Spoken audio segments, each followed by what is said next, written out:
think of classic Japanese RPGs, the turn-based battles and classic monster designs of Dragon Quest usually comes to mind.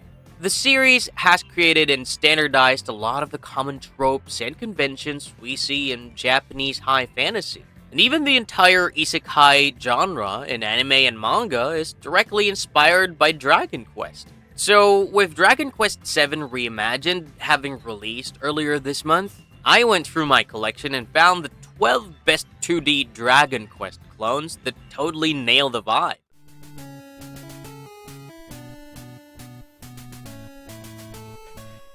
Glory of Heracles, 1987, Famicom. Data East created Glory of Heracles as the first entry in a long-running franchise that remained largely exclusive to Japan. In this retelling of the popular myth, the titular hero, Heracles, shortly after the goddess Venus is abducted by Hades and dragged into the underworld. The journey loosely mirrors the classic 12 Labors of Heracles, as the major bosses you encounter are directly based on the mythical beasts from those ancient tales. It is the turn-based top-down people we're familiar with, but Data East introduced a few new mechanics, such as durability. As you attack or take damage, your gear wears down, forcing you to regularly visit blacksmiths to repair your equipment.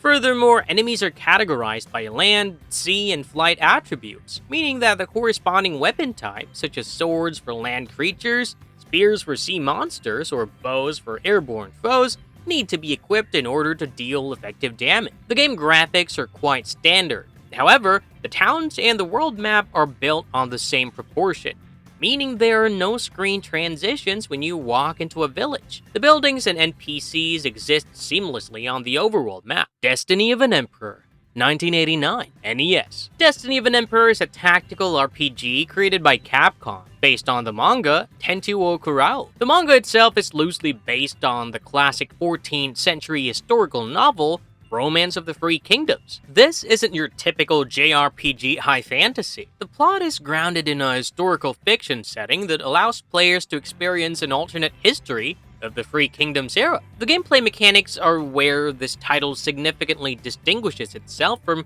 others on this list, as rather than managing individual heroes, players manage the soldier counts of named generals. As a general soldier count drops, their damage output decreases proportionally. The combat system allows you to field a party of up to 7 members, with 5 actively participating in turn-based battles. After defeating enemy generals in random battles, you have a chance to recruit them into your own ranks, often by bribing them with gold or horses. There are 150 recruitable generals in total, allowing you to constantly swap out weaker characters for stronger adversaries. There's also an aspect of resource management, as your army consumes 1 unit of food for every step taken on the overworld map. And, running out of food causes your soldiers' health to slowly drain. Final Fantasy, 1987, Famicom. Do I really have to talk about this one? We all should know about Final Fantasy by now. Final Fantasy was famously created by Square as a last-ditch effort to save the company from bankruptcy in 1987. It tells the story of 4 youths known as the Light Warriors, who each carry one of the world's 4 elemental crystals that have been darkened by 4 elemental fiends. Final Fantasy introduces several mechanical innovations that became genre staples, such as the iconic original classes of Fighter, Thief, Black Belt, Red Mage, White Mage, and Black Mage. You can choose what classes your party members are, and you can later on upgrade these classes. Magic operates on a tiered charge system rather than a standard mana pool, forcing players to carefully manage their spell usage during long dungeon crawls. World traversal is also expanding as you progress, with players unlocking a canoe, a sailing ship, and eventually an airship to reach new continents and hidden areas. The combat is much more cinematic than Dragon Quest, as you can actually see your party members on the right side of the screen swinging their weapons and casting spells at groups of enemies on the left. Phantasy Star, 1987, Master System. Sega breaks away from traditional medieval settings by placing the story of Phantasy Star in the science fiction world of the Algol star system. The story follows a young woman named Alice Landale who witnesses the execution of her brother Nero at the hands of the tyrannical king Lassic and his robotic enforcers. Swearing revenge, She sets out to overthrow the dictator and restore peace to the three panels of Algol. Along her journey, she recruits a diverse party consisting of a talking musk cat named Meow, a hardened warrior named Odin, and an Esper named Noah. Their quest spans across multiple planets, and the setting expertly blends the magic of high fantasy with the technology of science fiction. Transplanetary and interplanetary travel requires player to utilize various planetary vehicles, such as a hovercraft, a Land Rover, and an ice digger to cross harsh environmental terrains, not to mention space travel between the planets. The game pushes the limits of 8-bit hardware with detailed, full-screen enemy sprites and animated monster attacks. The most defining graphical feature is the first-person 3D dungeon crawling, which has smooth scrolling walls that move at a rapid frame rate to simulate actual movement. Dragon Slayer: The Legend of Heroes, 1989, PC 88. Developed by Nihon Falcom, Dragon Slayer: The Legend of Heroes is the 6th entry in the overarching Dragon Slayer series. This game, and the series as a whole, follows Prince Celios of the Kingdom of Barley, who is forced to flee his home after a monstrous invasion, led by the demonic Lord Agunaja, claims the life of his father. Escaping with his life, the young prince must travel across the world of Isarhasa on a quest to reclaim the throne, avenge the fallen king, and banish the monster army from their lands. A great quality of life feature this game has is its inclusion of an auto battle system, allowing players to speed through weaker enemy encounters without needing to manually input every command. Magic operates through a dedicated MP pool, so you have to rest at inns and manage their resources during long dungeon treks.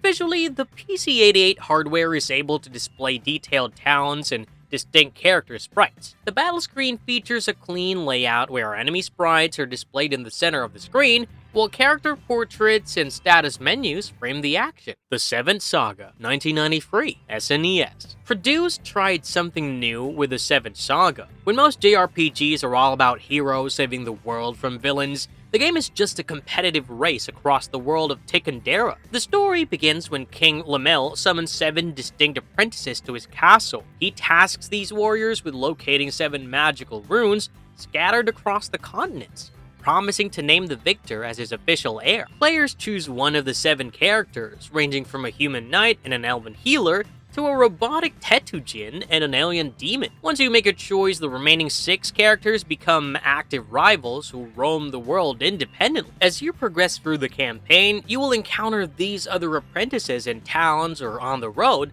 leading to alliances where they join your party or hostile duels where they attempt to steal your collected rune. Instead of random battles triggering out of nowhere, players use a magical crystal ball in the top corner of the screen that acts as a radar. Enemies appear as moving dots on this radar, and combat only initiates when a dot collides with your character. This game proves you don't need world-ending threats to create a good Dragon Quest-like game. And, I love how the game feels cohesive and interconnected. Breath of Fire, 1993, SNES. Breath of Fire, developed by Capcom, follows Ryu, one of the last surviving members of the Light Dragon clan, after his village is burned to the ground by the militaristic Dark Dragon clan. And no, this story has nothing to do with Ninja Gaiden, despite the similarities in names.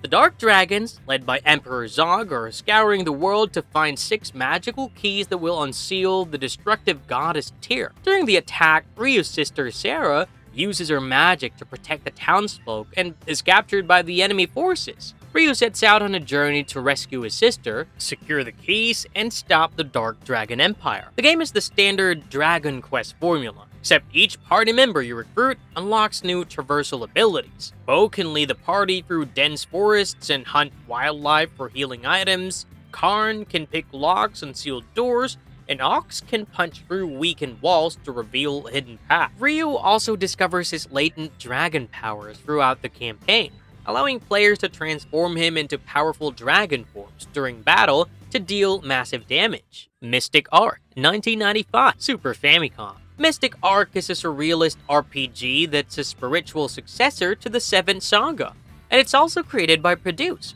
The game begins when the protagonist awakens inside a mysterious shrine on a deserted island with no memory of their past. A voice belonging to a goddess commands them to travel through various dimensional portals to locate magical items known as arcs. These portals lead to entirely alien and bizarre worlds, including a realm ruled by anthropomorphic fruit, a domain of warring cats, and a land of perpetual winter. As the hero gathers these arcs, they slowly restore power to the central temple and uncover the truth behind their lost memories and the true nature of the universe. The game has a highly unique party recruitment mechanic where the protagonist uses magic to animate inanimate figurines found in the temple, such as a wooden box, a mirror, or a sword. These objects transform into humanoid companions with different classes and abilities to help you in battle. Progression relies on exploring the diverse worlds, fighting and solving environmental puzzles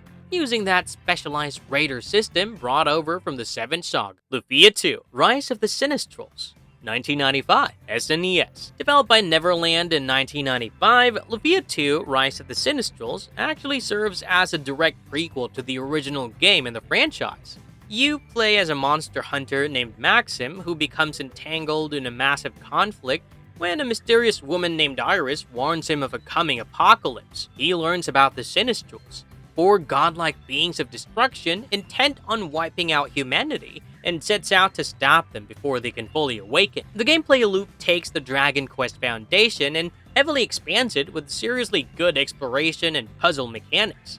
While exploring dungeons, monsters are visible on the map and only move when Maxim takes a step, allowing players to strategically avoid encounters or set up preemptive strikes. The dungeons themselves are filled with complex block puzzles, switch mechanics, and tool-based traversal puzzles, requiring the use of hook wires, bombs, and arrows in a very Zelda-like manner. During turn-based battles, characters build up an IP meter by taking damage, which allows them to unleash special attacks and healing spells directly tied to their equipped weapons and armor. Players also recruit capsule monsters, which are autonomous companions that evolve into stronger forms by feeding them spare equipment and items. There have been over 30 Dragon Quest games, not counting the remakes, and there are hundreds of games directly cloning or inspired by Dragon Quest. Even to this day, there are games releasing that are inspired by Dragon Quest, and hopefully through this list you can see why it's such a winning formula. One that provides a structure, but allows for vast amounts of experimentation and diversity.